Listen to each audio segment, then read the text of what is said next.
everybody.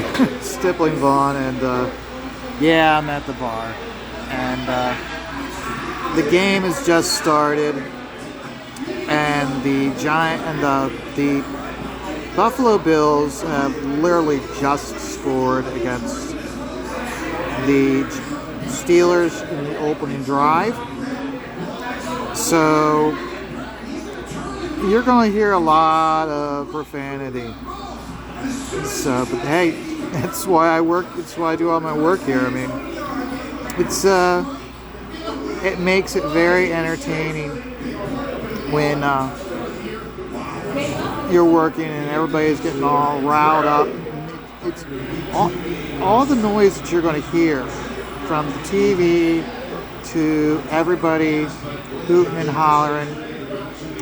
It all becomes white noise to me, and it really helps me zero in and focus. If I'm in a quiet environment, it drives me batty. Even if I have music on, you get a sense of loneliness. If I have a TV on, again, there's a little bit of sense of loneliness. Plus, also, lots of times when I have the TV on, next thing you know, I'm mainly watching TV, watching podcasts of other creators talk. Does help, but really, right now, with with the crowd and the TV turned up with the game on, this is where I get into my zone, into my rhythm. So I'm trying to keep the camera on the mid as I'm working so you can see. Yesterday I showed you this piece, and I showed you how I was reworking him. What I did one of the reasons why I'm so late in getting this game, in getting this video made, was when I got in here. First thing I had to do was I had to light box our main hero in. I'd drawn him out, and as you can see, I just light box him very lightly. I don't really put a lot of detail in, or I don't put a lot of detail or tone in. I'll add that later. I wanted to get this video made because, like I said, the longer the day I go, the louder it gets. So, but you get a sense of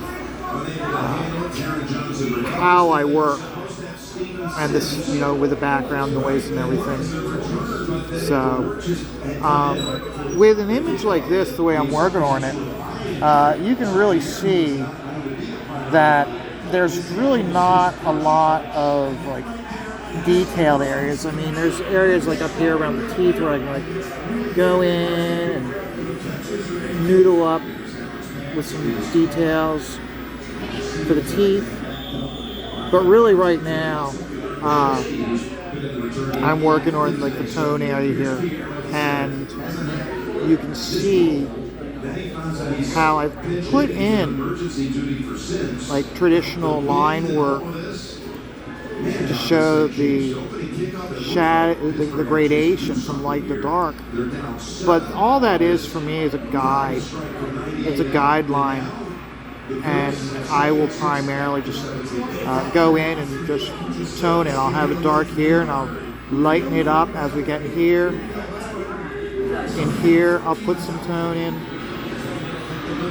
and I'll keep it dark right around the edge, because that's how you'd see it, and then add a few lines, a few dots, show gradation. The piece I'm working on is the fan art submission for Rini's Fiendish 2.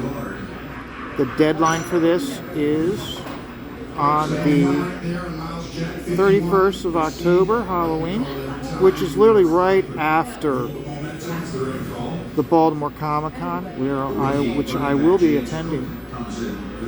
So if anybody sees me at the Comic-Con, don't be shy. I'm not that hard to miss because I'm always wearing my Greek fisherman's cap.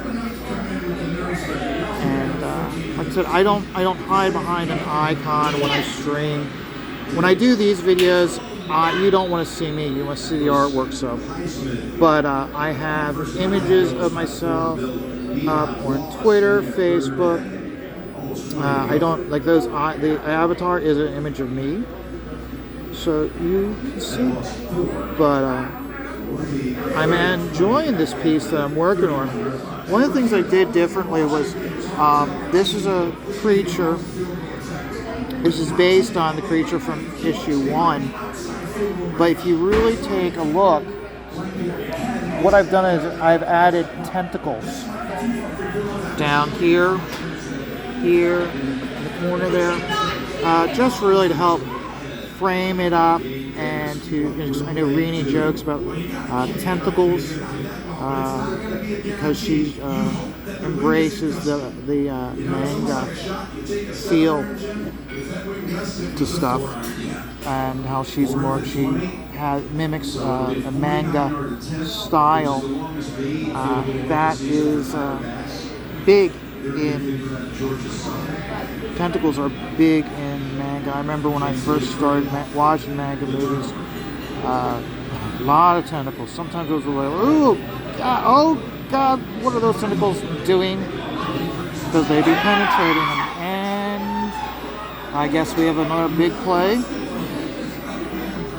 I don't know if it's good or bad.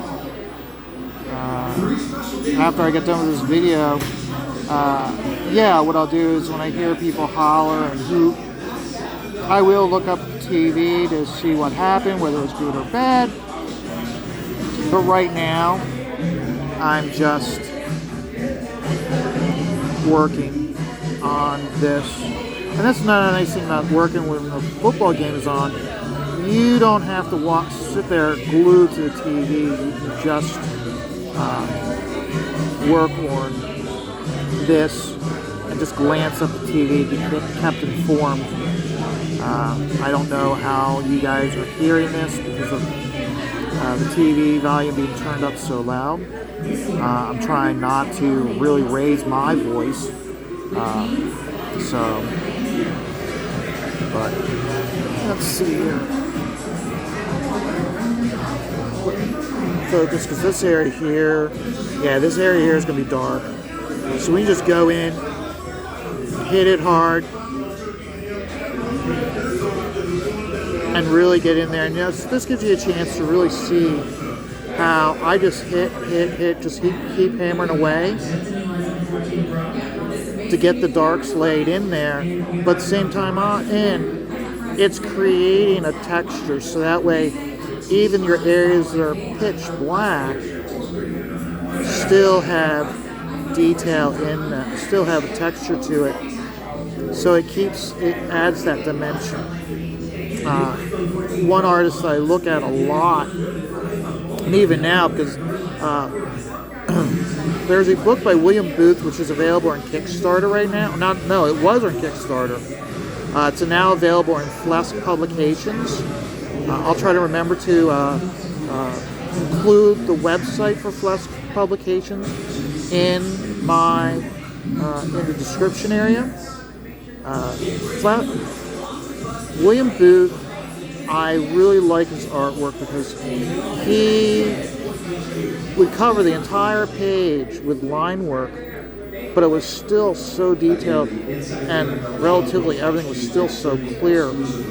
I really enjoy looking at his work. So a lot of times if I'm looking at creating texture or tone, I look at how he did it with creating so much tone with line work.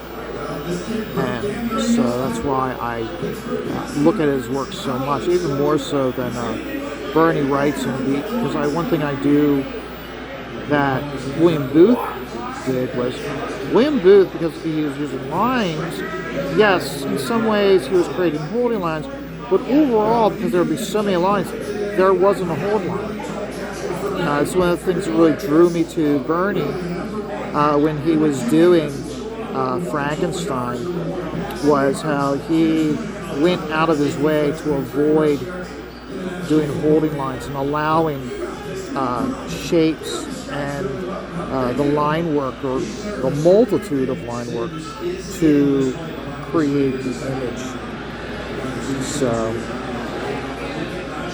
but I'll be working on this all day during the game, so I hope you enjoyed. I hope you will go out and back Fiendish 2. Fiendish 2 is still in campaign mode, so I would encourage all of you to at least go and take a look at the campaign. Another piece I would like you to look at is check out Titan, the Mouse of Might. This is my art submission piece for it. Check out that campaign. I think it's got like 3 days left. I could definitely use some eyeballs on it, so I will be sharing it out. I hope that all of you who are watching the video will go over and take a look at Titan, the Mouse of Might. It's volume 3. You can actually buy a 3-pack of volumes 1, 2, and 3. So remember, everybody, this work, like life and everything, is stressful, but I just take it all one die at a time.